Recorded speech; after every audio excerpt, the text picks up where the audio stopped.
I've been on the street for over 20 years. A time that Michael John says included a struggle with addiction. I was actually out one night walking the streets, and Mike Carl and a group of angels were out walking, said, you know what, it's time for you to come off the streets. For the past 2 weeks, thanks to the homeless angels, Mike Carl, and donations, Michael's been living in a hotel. Being able to try and get my life back together again, it was wonderful. But instead of staying warm inside, Michael Johns, along with Carl and the homeless angels, are outside, shoveling sidewalks and alleys in Lansing. You know, I've got a warm place to sleep, but you know what? Other people don't have that advantage. It may be a simple gesture to pay it forward, but one the group feels they have to do. We need to take care of our neighbors, our brothers and sisters, because these people took care of us, and this is what we need to do. It's a rewarding feeling for Michael Johns, one he says he couldn't pass up. I've been on the streets so long, and I've had so many people helping me and just taking advantage of it. But here, I feel I can give back.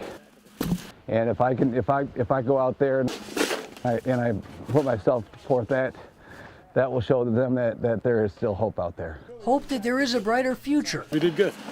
Now we just do more. You just might have to dig down deep to see it. In Lansing, Nick Perot, 6 News.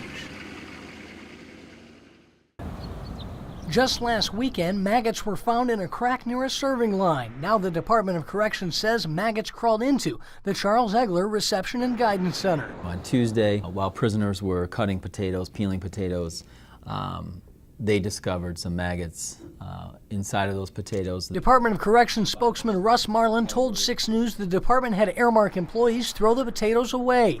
But for the second time, the Philadelphia company denied saying the maggots were in the food, explaining one spoiled potato was found in a bag in storage and none were prepared or served. I think that's kind of minimizing the fact that there were maggots in the potatoes that they were planning to serve that day. And Marlin says prisons across the state continue to see food shortages, improper food substitutions. This morning we had an Airmark worker just walk out at our Detroit reentry facility in the middle of the shift. Not leaving enough employees to serve inmates. We know the prisoner tensions are rising. There was mice or rat feces found in a hot dog bun. Alicia Matthews reached out to us and says her husband, Jeremiah Matthews, who's serving time for home invasion at Parnell, is seeing similar issues. Although they're prisoners, they still do have rights. They still are people. Airmark got this contract by pledging to deliver the same level of service.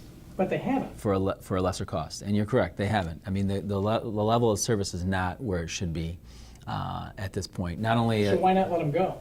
Well, what we're going to do is we're going to take a look at that at the end of the month. Marlin says the department is waiting to see what a third-party auditor has to say about the conditions of all prisons brought in by Airmark before deciding whether to terminate the contract. In Lansing, Nick Perot, 6 News.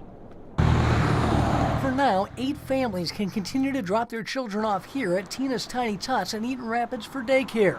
But tomorrow, that could change. There's very clear standards of what they have to prove. They're not going to be able to prove it here, in my opinion. Tina Hawes wasn't available for comment, but her attorney David Coleman tells us the state didn't follow the proper process to suspend his client.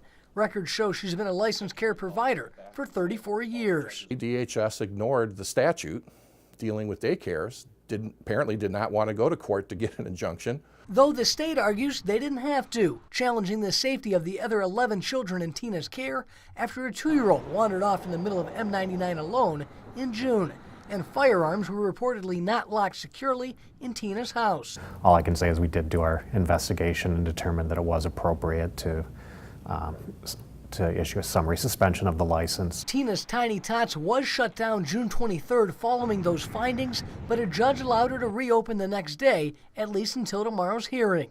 Now, in terms of whether Tina's license will be revoked, a hearing for that has yet to be set, but her attorney tells me in terms of support, she has 7 of the 8 families have written letters saying that they believe in Tina's operation, that her children feel safe there, and that her business should remain open. Under the standards for revoking licenses, you have to have repeated violations, and you do not have that here. Coleman says she's passed all required inspections thus far and should pass this. In Lansing, Nick Perot, 6 News.